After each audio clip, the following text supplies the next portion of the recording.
what we're doing at the early phase in terms of initial skill development has a relation to the final refined mastery of the skill. That was the voice of George Stoy, today's guest, and talking about the concept of performance strands. More about that soon, but first a huge thank you to all of the support that came out of the last 2 episodes at the end of last year. I can't thank you enough for your donations and of course for investing in your own surfing education. This episode was recorded back in the end of March last year, just before my wife passed away. And it's been really nice to come back to this episode and edit it, because it's inspired me so much, just not just as a surfer, but as a surf coach as well. And I think it's going to inspire you to invest in surf coaching. And if that's something you can't do because you don't live near a good surf coach, then I just remind you that there's the Ombi Online surf coaching platform that we discussed in detail in the previous episode. There's also a link to that program in my bio on my Instagram, on the website, and in the show notes to this episode. I've also started a Surf Coach Directory webpage on my website, and I would like to build that. So if you have personally had a great experience with a surf coach, please let me know, mike@surfmastery.com. Okay, today's guest is George Stoy out of the United Kingdom, at George's Surf School on Instagram and georgessurfschool.com.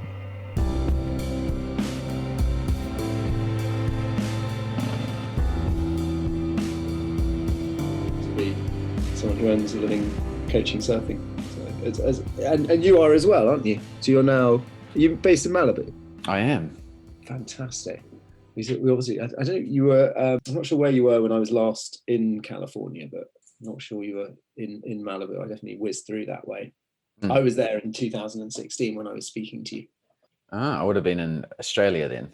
Yes. Yeah, that's exactly. Do you still teach skiing as well? A little bit, but less so, and obviously not at all this year. And one of the things that I found very challenging with lockdown is that interaction and the coaching, and you know, it's more than it's much more than a job, isn't it?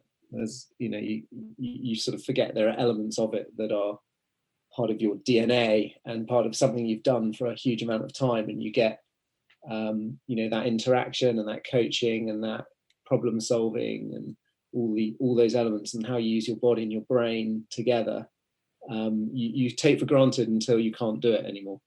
So yeah, I've missed it. So yeah, no skiing this year. We did a bit last year, but yeah, I'm still doing both. I would say the surfing side has definitely taken over more as we've grown and as the coaching team has grown and as the seasons have extended.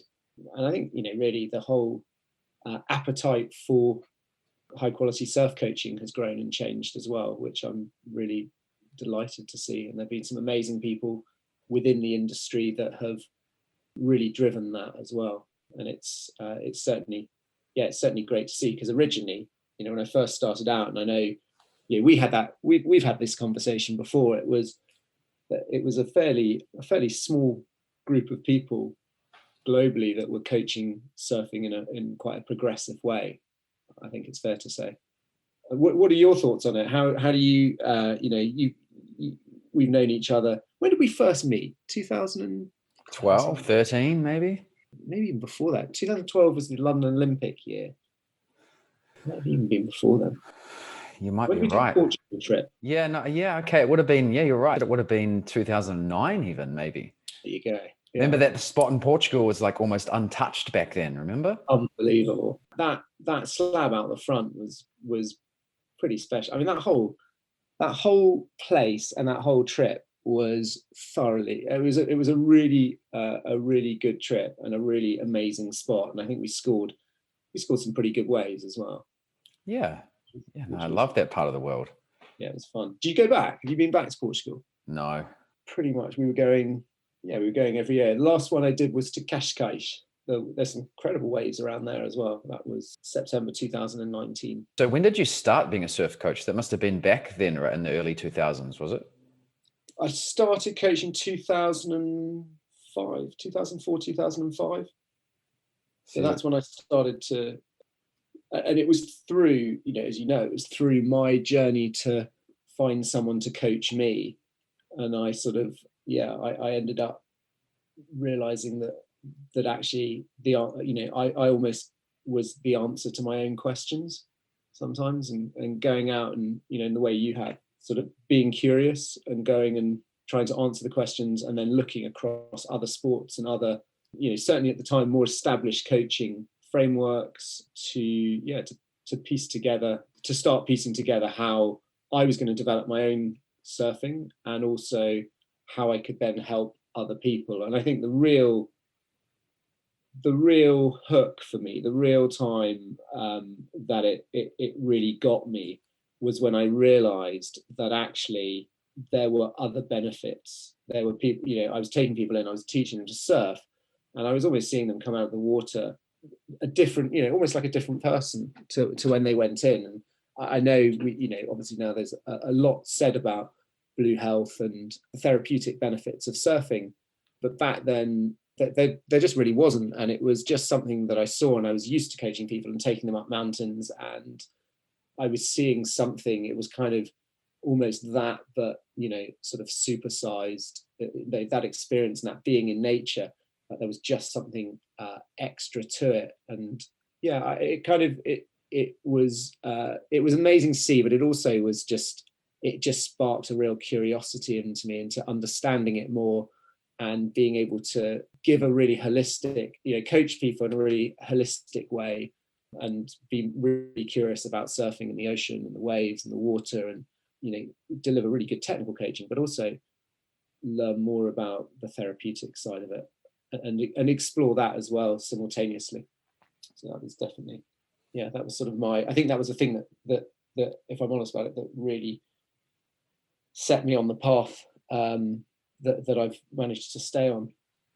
So do you think there are things that you can do or not do as a coach that can either inhibit or give space for that sort of therapeutic aspect of surfing? I think first and foremost with coaching is, what is someone's motive for coming to you? So people will have different motives, and they'll come to you, and I think you have to, you want to understand that, and really understand why someone's coming to you, and so you're engaging them, you're delivering on that. And I think if you do that well, those other parts of the sort of therapeutic side of it will occur.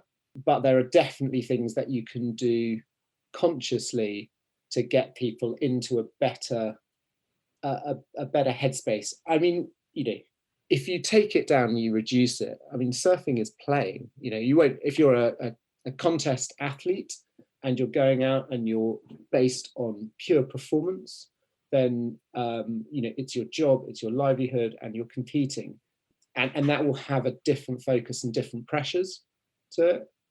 Even then, when you talk to a lot of athletes, they'll all reference, or most of them will reference, an understanding of why they surf, because it makes them feel better as well. They love surfing. But as a coach, in order to kind of facilitate that, there's definitely things you can do, and also like helping people with a more holistic approach. So I think I guess the thing we specialize on is we really work on recreational surfers who want to improve, and that's our focus, is helping people unlock doors to progression and to achieving things that they thought that perhaps they couldn't achieve. And that involves building relationship with the ocean, and it involves feeling comfortable in that space, and that involves looking at without focusing on fears, moving into spaces that are sometimes less comfortable for people, and then making those spaces comfortable spaces that then facilitates progression. Does that make sense? Yeah. So so with your target market, your audience, your average clientele, what's the biggest mistake you see in that group? I think there's a couple of classics, and I think you'll probably get similar answers from most coaches. Often equipment. and an attitude towards equipment is, if you don't have the right board under you for not just that wave, but that day, and then, how long the amount of time you've been able to spend in the water and the level of fitness you're at, you essentially want to have fun. And the only way you have fun is by sliding along a wave and enjoying that sensation. And that means, I think it was Rob Machado who said foam is fun. There's this idea that we should all be riding a particular board in a particular way is I don't particularly sign up to that unless you're surfing to a competition criteria where you are working towards a very defined criteria.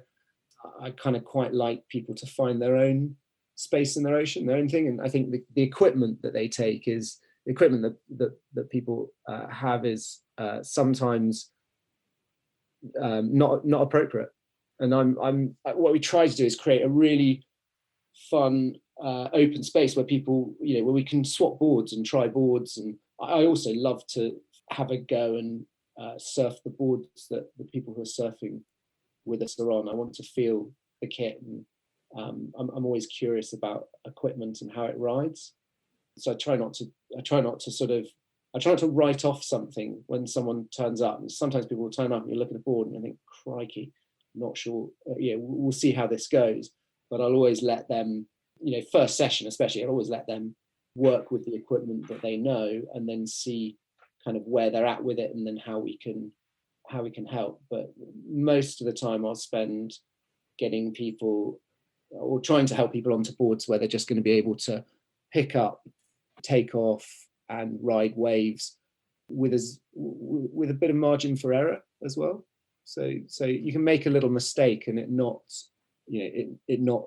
end up with you losing that ride or that wave, and have a little wobble. And I kind of certainly as I've got a bit older, I like that in my own surfing as well. I like to have a board that I really feel, I'm paddling into a wave and I know I've got the best board under me, and you relax. And of course, in being relaxed, you're in flow state and you just take off and go. You don't really kind of think about it too much. I also know when I've got the wrong board under me, because it's kind of the polar opposite of that. And you start to have a bit of a scrap, and then you start to maybe question things a little bit. And that's, of course, the space you don't want to be in. So I think if we're honest as surfers, we will experience both of those places, depending on the waves we're riding and where we're at and what we've got under us.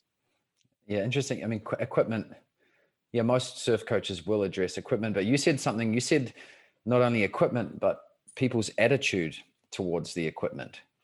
Are there a few barriers sometimes when you suggest alternative equipment to people? Yeah, sometimes. And I think different, sort of different demographic groups they'll become emotionally attached to different equipment, because sometimes it's linked to, it can become a bit linked to the image you want to project. And I've definitely been there. And I remember I had a little toothpick board, and I rode some waves on it. But actually, if I'd had another board under me, I would have probably caught and rode more waves and progressed faster when I was a teenager. So I'm kind of trying to help people. I guess the job of the surf coach is trying to not let people fall into the elephant traps you fell into. But sometimes that learning process is allowing people to make those mistakes, helping them, suggesting it, but then allowing them to make mistakes and then guiding them kind of back out of the elephant trap, I guess, a little bit. It's sort of having to see and believe it. But yeah, like so that's what kind of I meant by the attitude towards it, and motive as well. Why, what do they want out of it? Why are people surfing? What's their thing? What are they getting out of it? And I think drilling down on that as well, you can then really help develop a relationship and a trust and a sort of safe space where you can usually take people way beyond what they thought they were capable of, and develop different, whether it's confidence in the ocean, confidence in slightly bigger surf, the knowledge needed or the fitness and conditioning needed to achieve those things. And also I think much more importantly, the mental resilience to be able to to do those things and have the confidence to take on a bit more, something, slightly above their outside of their comfort zone a little bit. Yeah. So do you employ a few surf coaches as well? Yeah, we've got a team of it's between 8 and 10 coaches now. So it was remember, it was just me for a long time, and then that journey of working with other coaches, I think personally that was a big change point for me, going into, how was I going to pass on the knowledge and the way I did stuff, because I'd spent quite a long time developing it.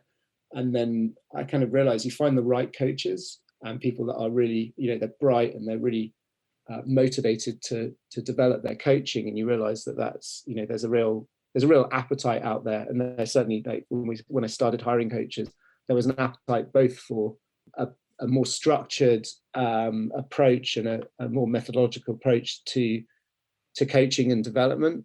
And there was also a real appetite for people wanting to coach that. And essentially, I think it's fair to say that's where it's the journey you and I were on. We're curious and we're asking questions and we're thinking. You find other coaches in that space, and it creates a really good knowledge sharing team dynamic where you've got curious coaches and they're bringing in their own expertise from areas that they've developed deep knowledge on as well. And I'm guessing you've had a lot of coaches that have come from other surf schools and other coaching methodologies.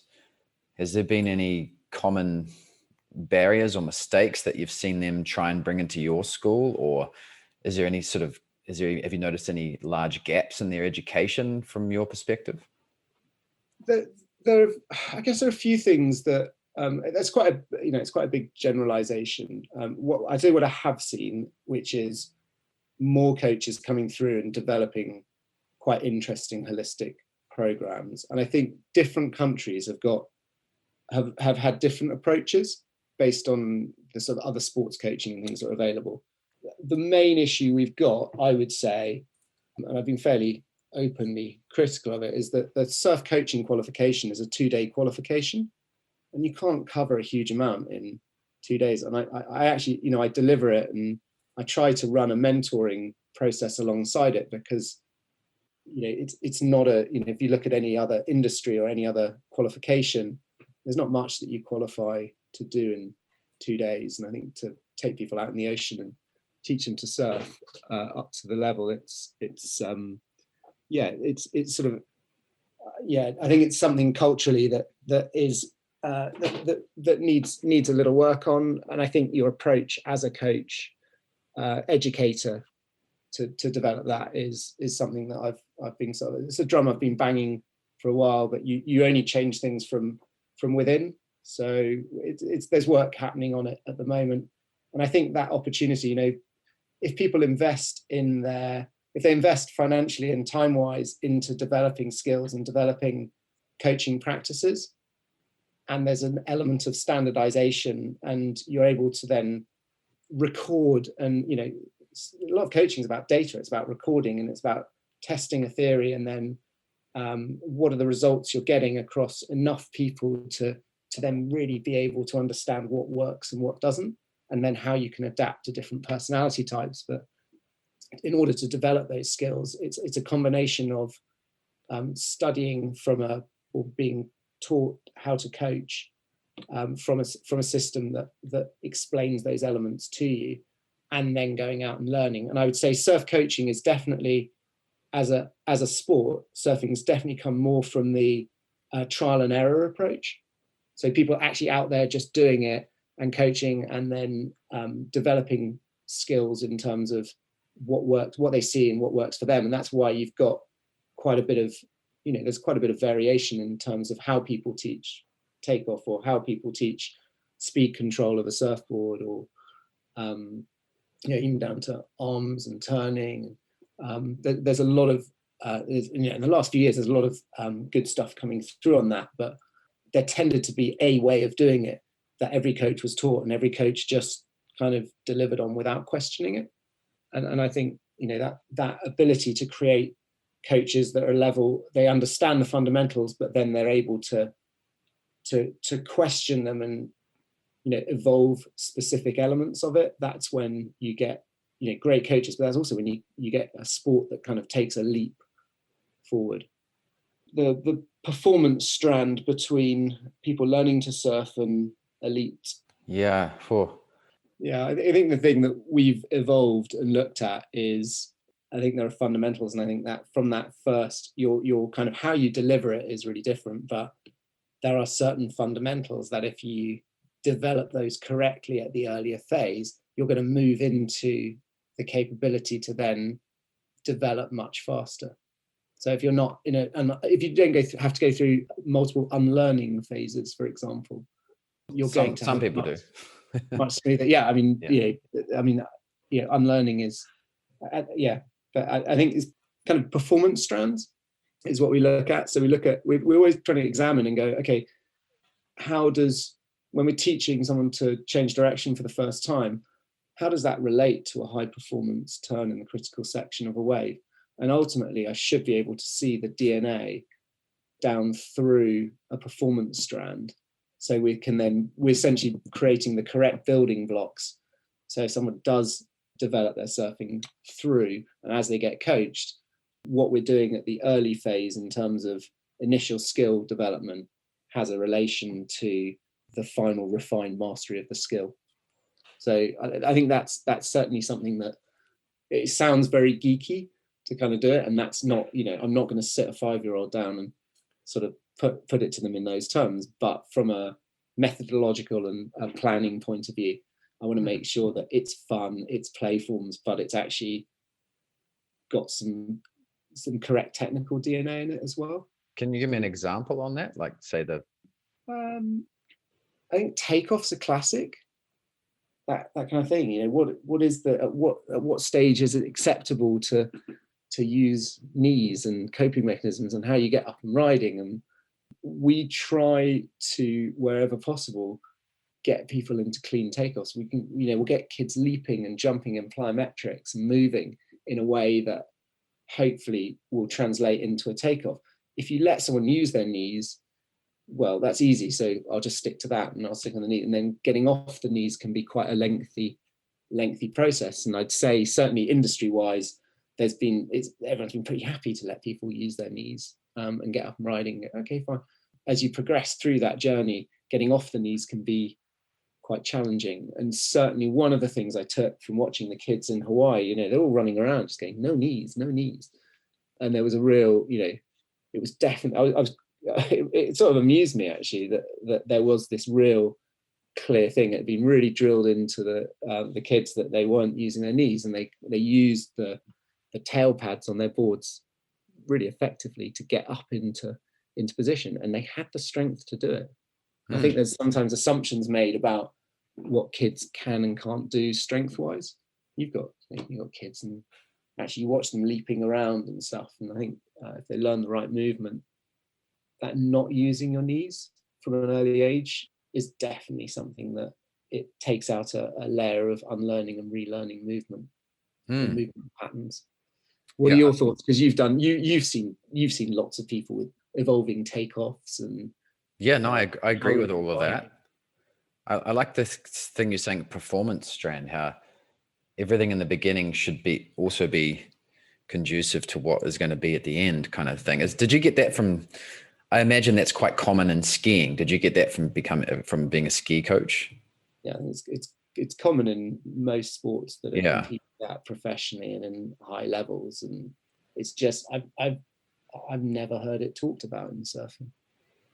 And I'm sure there are people out there. What I've not had a chance to do, the internet's pretty good for it, but I've not had a chance to have another kind of curious year where I go off and get to work with lots of different coaches. And I think certainly post lockdown, I'm really itching. I really want to go and do some collaborations and work with other coaches again, because I find I spend a lot of time training and mentoring coaches and developing and delivering the product that we have. And there's more stuff on the internet, but I like spending time with coaches and collaborating and sharing knowledge. And then, I find that a really good way of having kind of quite challenging ideas, but in a sort of, in almost like in a slightly more private way. Does that make sense?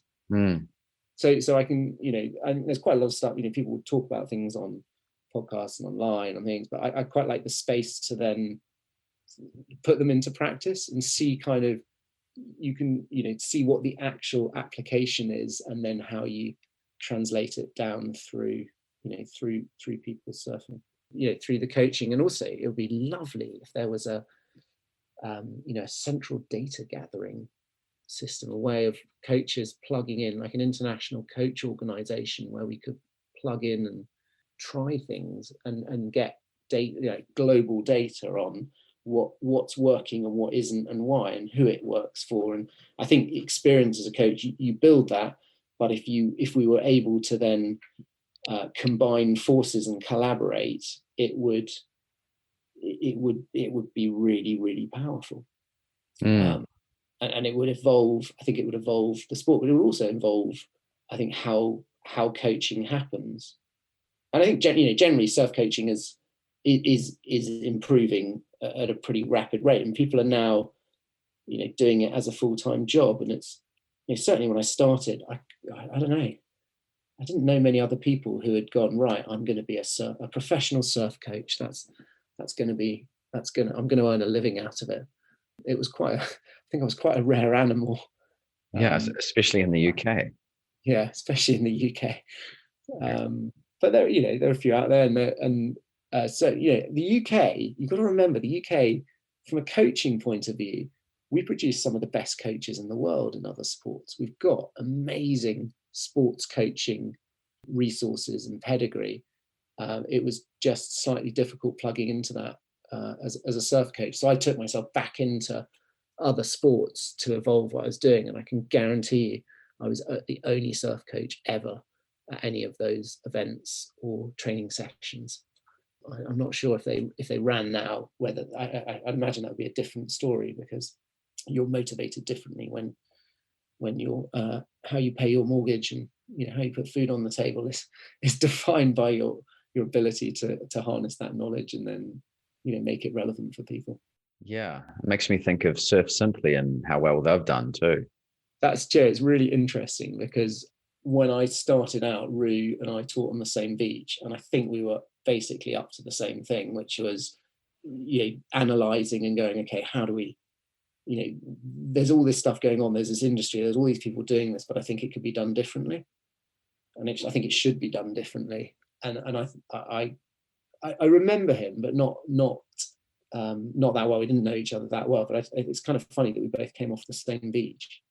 And I have huge respect, and I hear nothing but amazing feedback from what they're doing with the setup that they've built. Have you worked with him? No, but I've listened to the podcast a lot, and okay, yeah, he breaks things down, in a lot of detail. Yeah, he's been very vocal about it too, which is great. Yeah, which is I think that's absolutely fantastic. I don't know a huge amount about the setup that they've done. I know kind of generally about it, but I'd love to go, and that's somewhere where I would like to go and spend some time.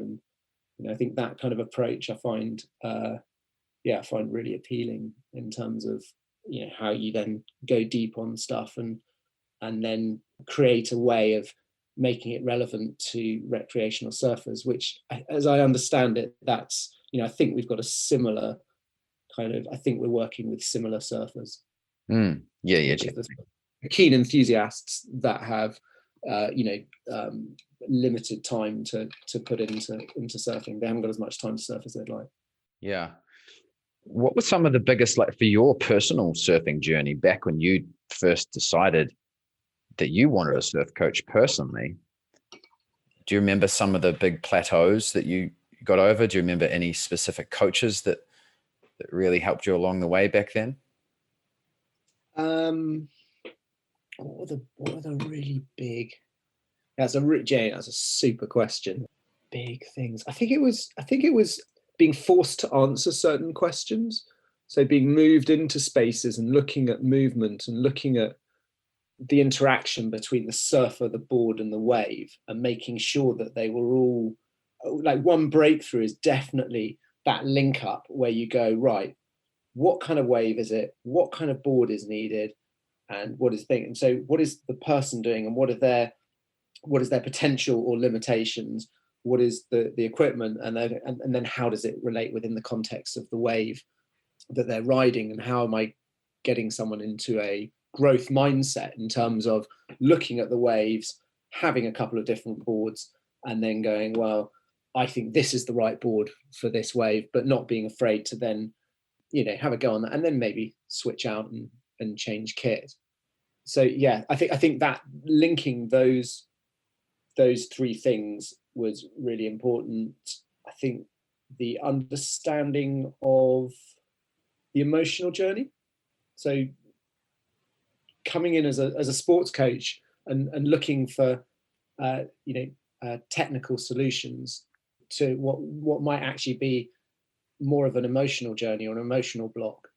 So that side of it is personally really, really fascinating to me, and it's what I've kind of done with skiing as well. I find that skiing journey, I find nervous middle-aged adults are kind of the almost like if I had a speciality, certainly with skiing, that's it. And I find it really rewarding because you're essentially getting people who haven't probably learned something new in a really long time, and so we'll tend as adults to move into spaces that flatter us. Going back into quite a challenging space and a learning space, I think it's really brave. And I want to encourage as many adults as possible to go and learn new things and challenge themselves and get into that space. And it's, I think life chucks stuff at us where we have to do that anyway, but then going and developing a hobby or an interest which forces you into that space, especially with a bit of fear or something that's outside your comfort zone, I think is a fantastically brave and really rewarding thing to do. So guiding people down mountains and seeing them literally locked with that resisting the slide and not wanting to, and sometimes they're there because they love someone very much who skis and they really want to be a part of that, but actually they're just absolutely terrified by the whole prospect of it. And being able to guide someone through that journey and then watch them cruising around the mountain and achieving, coming through those barriers, I personally, I don't think there's a bigger rush or a bigger kick as a coach than that kind of than guiding someone on that emotional journey, and allowing them to physically, everyone is capable of it. You can see and you go, right, physically we can do this. It's whether emotionally we're going to allow ourselves and allow our body to do all the brilliant stuff that it can do. It's so common in surfing too. I mean, you must see it with surfers all the time, especially once the waves get to a certain size and some people just freeze. They're like, nah, I'm not doing it. First trip to Hawaii, I had to rewrite, like it was the biggest learning curve of my life, 100%. And you go in, I was already a surf coach, I was already, pretty comfortable, and I just, had to just almost tear up everything I knew and start again. And it was great. It's a really great experience. I'd go back and I'd have to, I'd ask people and just say, look, and they half the time, we're going back to the equipment conversation. What works everywhere else doesn't necessarily work in Hawaii on the North Shore. You've got to recalibrate, rethink, and re-educate to surf it, and all your reflexes and everything else. Everything changes, and that was, to do that. I wasn't a teenager when I first went. I was in my late 30s, early 40s, and my first trip there, and it was brilliantly humbling. And yeah, getting back into that space is great because your empathy, it refuels your empathy as a coach. It moves you closer to the people you're coaching, because you go back to that kind of feeling of fear, that slight imposter syndrome, all these various things that we have as human beings. It's quite good to go back into that space, and you've been cruising around the world, surfing all the places you've surfed and navigating the lineups and feeling quite chilled, and then you're sort of you're into a different space. And that's definitely been, if you're talking about experiences that are formative, that was definitely one of them. I also think every surfer, you grow up and you're bombarded with images of those waves and that whole thing, and the scenes in all the movies that you've the surf films that you've grown up watching, and all the stuff that goes with it, and the whole culture. It's quite an amazing thing to go and experience and enjoy. And I I'm very, very fortunate to have been able to go and spend time there, and I'm eternally grateful to the people that made it happen, to be honest, because it reconnected me with that journey and that learning journey, definitely. So how do you relate that? You talked about relating it to your clients. I mean, for example, you're down at the beach with a client who's just intermediate surfer, recreational surfer, and the waves are just a little bit bigger than they're used to, and they're feeling apprehensive about going out. But you know, as a coach, that they're capable. How do you get them to go beyond their limit? You can't generalize. It depends on the personality. So if I think if you know they can do it, deep down they know they can do it. I'm more concerned about people who actually don't have, like, they don't seem to have that feel, that limit. They'll just go for it, and physically they can get themselves in a real pickle. I think that's what I'm watching out for much more. And I mean, that's what makes me know. I remember like a lineup in Portugal, and it was just so sketchy. It was full of these very athletic, very strong European, mainly men, on kind of really nice boards, a lot of them, and they were just going for it, and there was no understanding of kind of, it was actually quite dangerous because there was just no awareness. And I think that's like, that side of it is what I know I'm answering a slightly different question, but I think as a coach, teaching that awareness, and that essentially you want to enjoy your surfing, you want it to be a safe space. And I think we have a moral and ethical obligation to make sure that we're equipping people with the knowledge and the skills and the manners to be a really welcome addition in any lineup, not kind of sort of weaponizing athletic young people to sort of go at it. That sort of, I think it's, we talked about motive and approach, and I think that how you share motive and approach is kind of different, and it's also culturally different. Some people are out and they just want to get as many waves as possible, and some people are quite happy to let other people ride waves and just pick off the waves that they want in a session. I think how that translates culturally is also really different, because it is a global sport. So I'm not sure I've answered your question very well, but in terms of settling people, I think I'll do a lot of swimming. So I won't even, and that's how I was taught as well. The guy at Raglan, I was all excited and hopping up and down. It looked like a really good day, and he didn't even let me take my board off the reef. It was like, no, you're going to swim out, and you're going to swim back. You're going to tell me the name of someone in the, all that kind of stuff, which is, it's pretty like Karate Kid style coaching, isn't it? But I think it was like, for me, the difference of then, like, it transformed my confidence in terms of knowing I could swim out and back, and feeling the currents and using the currents and body surfing and not getting in anyone's way. These are the experiences that I draw on and we put into our program. And I think once you've swum someone out and they've been through the impact zone, they're much more like, it kind of changes their approach with their board. And nurturing the client in the right way, you would almost avoid that situation anyway. Yeah, that's kind of, that's what I'm hoping. And there's always that learning moment. There's always the bit where the sort of head down paddle, and the kind of the awareness window does that a little bit, and it's a range of things. It's excitement, it's I guess coaching terms, it's the arousal curve, isn't it, where people kind of get fired up, and the adrenaline's going, and it's trying to then move people back from that space into a much calmer approach. So calmly, reading the wave, timing the paddle, knowing they've got the strength and the technique to catch the wave, and then if they don't, accepting that there's lots of stuff going on with that wave that may mean you might or might not catch it, and understanding what those things are, so they don't go into a space of, sometimes you'll get people, especially quite driven people, and they'll tend to blame themselves. I think it's something that they've done, and actually with surfing, there's a huge amount happening with the water and how the water's moving, and understanding all that element of it, I think is really, really important. I tend to say to people, don't look for physical solutions to technical problems.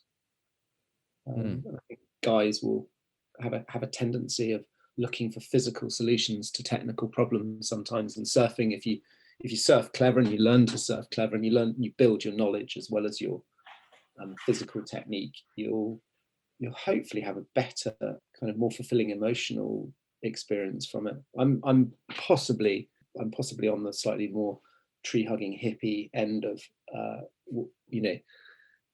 the sort of surf coaching approach, but I really I just really love seeing people who kind of really get the most out of it and really connect and really grow technically but also emotionally, and then go on and do cool stuff. And if that then translates, if someone can do something in the water and it translates back in a positive way into the rest of their life, then fantastic.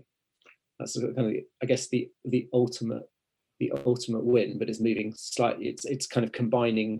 It's a very holistic approach to what we do.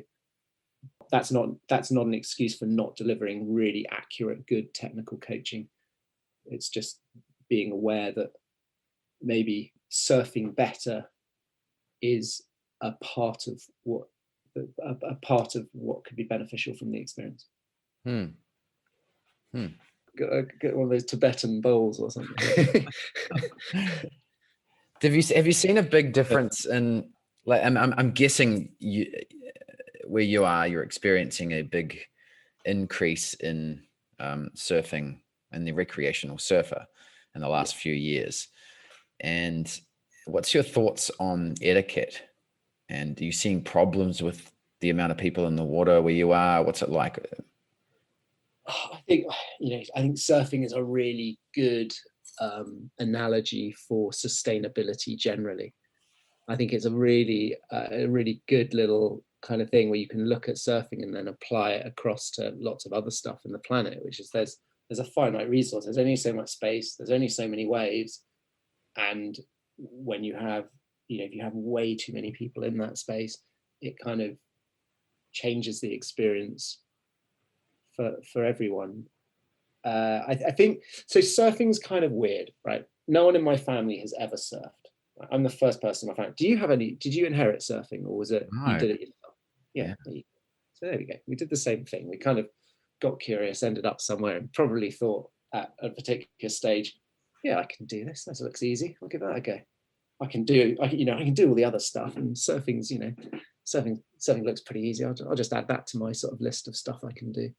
Yeah. And inevitably, you discover it's actually really difficult, and it's a tough thing to teach yourself. So much knowledge and counterintuitive. So my kind of point is, you inherit surfing, right? So most of the people I know that surf really well, surfed a long time, their dad surfed, their uncle surfed, their mum surfed, their aunt, they've inherited surfing. And so that with it, they've been taught all the subtleties and all those nuances produce a surfer. And I guess if you don't have that guidance, you're kind of just trying to work it out on your own. And there's a huge amount to work out, even for the point of, where is safe to go surfing? How do you get that information? You and I would have, we've all seen the guides or the things where it says, it refers to a wave as the best wave in Europe or something like that. And it's maybe not, you look at that and you're sitting in your office in London, or you do the thing of throwing. I did it once with a friend. We used to chuck the Storm Rider guide in the air and see where it came down and what page it landed on, to decide where to go sometimes, which is, it's an approach.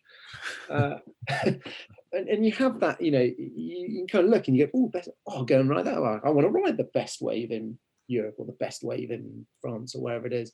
And what that's not telling you is actually the danger rating of it necessarily. So who is that the best wave for? I don't know. Is it the best wave to learn? Probably not.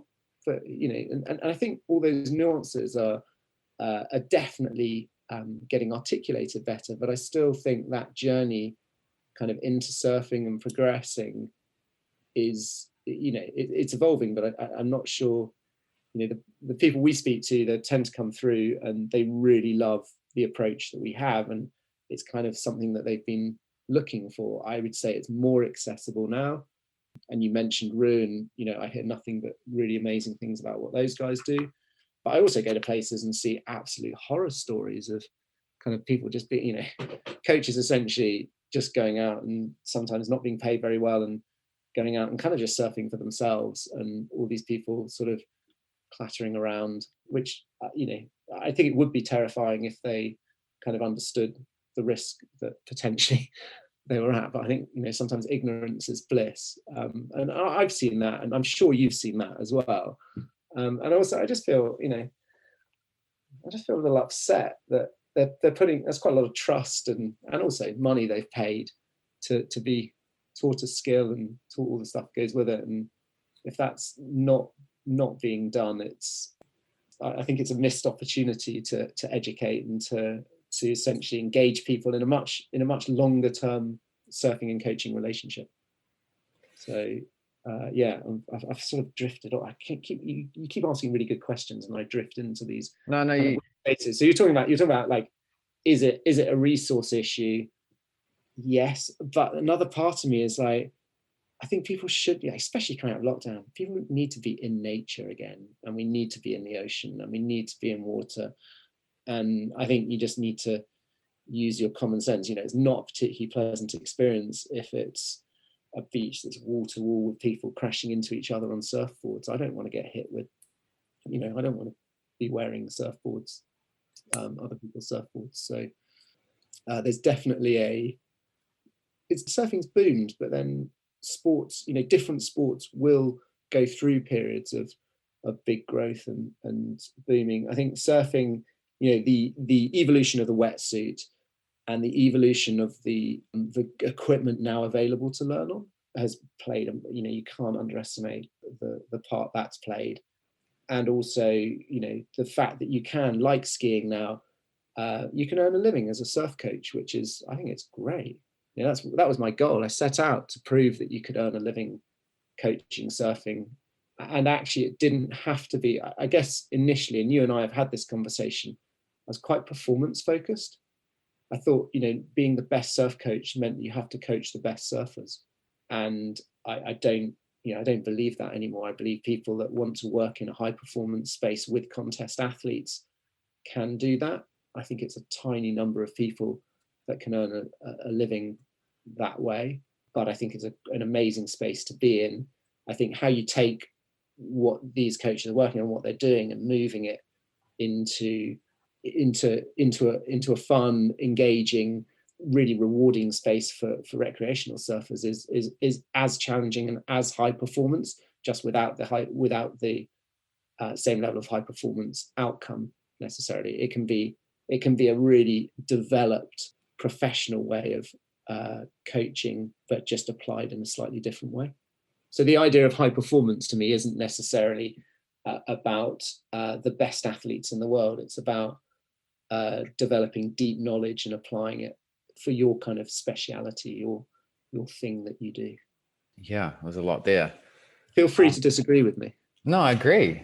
But back to the etiquette thing, like you nailed it in terms of like, this is a whole bunch of people that have this easy access to equipment, car parks, etc. And yeah, they're completely naive. They don't know. Like, oh, I go here, I park. Everyone else is surfing out there, and they think, for example, there's a lot of soft tops who can only go straight on a wave that end up at First Point Malibu, getting in the way of people that can surf properly. Now, I don't think they're certainly not doing it on purpose or arrogance. They're just doing it because they don't know any. They're naive. And then they get shouted at and they don't know why. And, that whole emotionally, what a horrible journey to be, that whole kind of thing. And that, I guess that engagement, I think some people as well, some people will engage coaching and some people won't. I mean, definitely, certainly when we started out, a lot more women took coaching than men.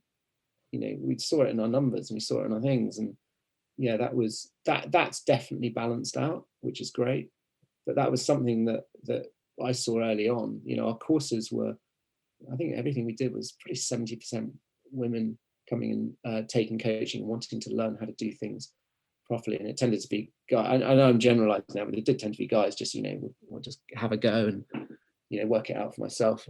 I don't need, I don't need to be told how to do this. I think I've got it. Have you seen that?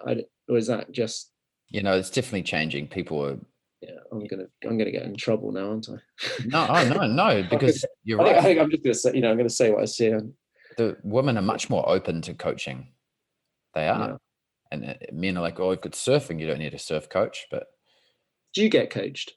I have done a lot, and not at the moment. No, I'm been loving my 11-foot glider at the moment. So, ooh, do you know what? Going back and just that experience of, I tell you what, there's a photo actually in my hallway, and it's one of my.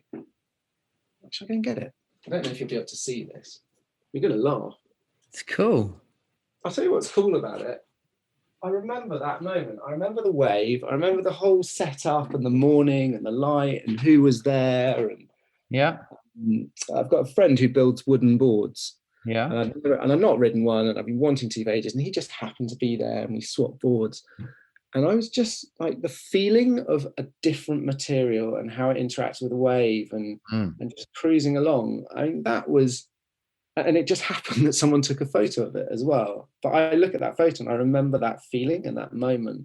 And you're talking about your 11 foot and just gliding along. And that was, just that moment, that feeling of just going with the wave and just experiencing a really different feeling. And I think that's the other thing that we try and encourage people to do is go to different places on waves, try and explore a sort of a feeling spectrum rather than a sort of what they should be doing, or that's the thing about what should I be doing in the surf. Well, no, it's not about that. It's about how does it feel? What is it, what's that like? How's that, And so when you talk about riding your 11-foot wave and just kind of cruising along, I love that kind of great, sometimes you get that amazing passenger feeling, and then you just sort of I'll chuck a turn and you just drive your back foot and you bring it around and then you settle again and it re-accelerates. And I think those little moments are, I think, it's great fun challenging yourself and surfing big waves, but some of the most blissed out moments are those smaller kind of. Am I right, or are you talking about you? I was suddenly going down this road, and you're going to say, "Well, actually, it's an 11-foot rhino chaser." It's a kind of no, you're a slightly different space to you, George. You're totally right, man. Like some of my best surfs have been when the waves are, waist high and there's no one else out. But my 11, it's perfect to go out on the 11 foot and just make a section you didn't think was makeable because, you were relaxed or whatever. And I think it's a good note to leave it on. George, can you tell us where listeners can find your website and your Instagram? We've got the website is georgessurfschool.com. The Instagram is @georgessurfschool. We'd love to see. Obviously, we love coaching, and come and take a course. Come and surf with us. If you're a coach out there, come and coach with us. Come and explore. Jump on the bus. We're all on the same journey. So it's nice to. And you're still based at Poles F? Still based at Poles F, yeah. All right. So we've got 2 beaches that we work with. We work with a few different beaches locally, but we're based out of Poles F. All right, George, thank you so much for your time. Absolutely lovely to chat to you. Thanks, buddy.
When to begin eludes me.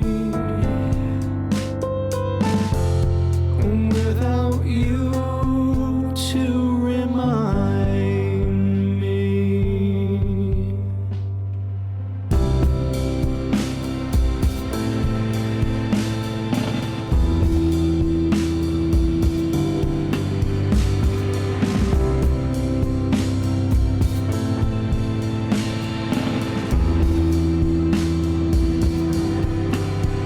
Just take the step, just take the swing, just take the bite, just go all in.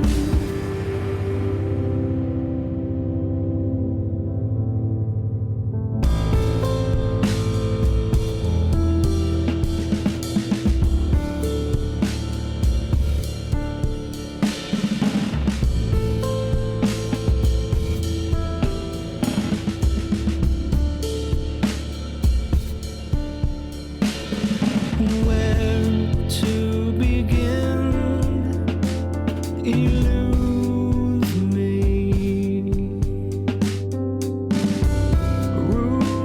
Rooting ever deeper. This myself endeavor.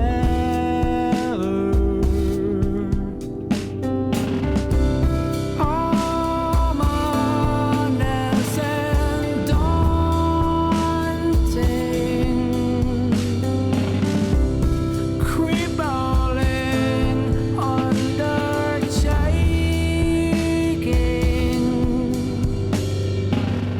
Just take the step, just take the swing, just take the bite, just